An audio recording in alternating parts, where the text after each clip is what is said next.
आपण धाराशिवमध्ये नेमकं काय चित्र आहे ते बघण्याचा प्रयत्न करतोय। धाराशिवच्या तेर जिल्हा परिषदेमध्ये भाजपच्या अर्चना पाटील या विजयी झाल्या आहेत। त्यांच्यावर आरोप सुद्धा झाले होते घराणेशाहीचे, मात्र अखेरच्या क्षणी त्यांची जी उमेदवारी आहे ती कायम राहिलेली होती। नाट्यमय घडामोडी या ठिकाणी पाहायला मिळाल्या। अर्चना पाटील भाजप आमदार राणा जगजितसिंग पाटील यांच्या पत्नी आहेत आणि अर्चना पाटील आणि शरद पवारांच्या राष्ट्रवादी काँग्रेसच्या युती प्रदेशाध्यक्ष सक्षणा सलगर अशी लढत झाली।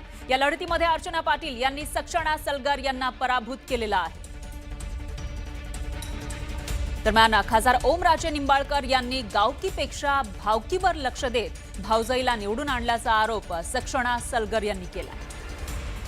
जेव्हा निवडणुका सुरू होत्या तेव्हा मी सांगितलं होतं की जिल्ह्याचे खासदार, जिल्ह्यातले आमदार, शिवसेना उभाटा गटाचे ओमराजे निंबाळकर हे गावकीपेक्षा भावकीवर लक्ष आहे। तर मी परत सांगते महाराष्ट्राला आणि जिल्ह्याला, त्यांनी त्यांच्या भावजाईला निवडून आणण्याचा प्लॅन सक्सेसफुल केलेला आहे आणि ओमराजेंनी इनडायरेक्टली अर्चनाताई निवडून येतील यासाठी जे प्लॅनिंग आखलं होतं ते त्यांचं सक्सेसफुल झालंय। आणि पैशाचा कोटीमध्ये पाऊस प्रत्येक गल्लीमध्ये, मी तर म्हणेन तेर गावचे प्रत्येक सीसीटीव्ही रात्री 12च्या नंतर चेक व्हावेत। करोडो रुपयाची वाटप स्वतः अर्चना पाटील आणि त्यांच्या कार्यकर्त्यांनी केलं।